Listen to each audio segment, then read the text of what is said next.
कल्पना गर्नुस्, जन्मिएपछि सबैभन्दा पहिलो साथ दिने आमाले नै तपाईलाई छोडिदिए भने कस्तो लाग्ला।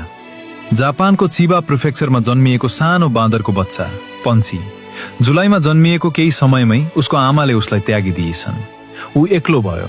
चिडियाखानाका कर्मचारीहरूले उसलाई बोतलबाट दूध खुवाएर हुर्काए, तर उनीहरूले उसलाई एउटा अझै विशेष कुरा दिए, समातेर बस्न मिल्ने नरम कपडाको ओराङगुटान खेलौना। पञ्चले त्यो खेलौनालाई कसिएर समात्यो। त्यही नै उसको आमा जस्तै बन्यो, त्यही नै उसको सहारा बन्यो। जनवरी 19मा उसलाई बाँदरहरूको समूहमा फर्काइयो, तर सबैले उसलाई सजिलै स्वीकारेनन्।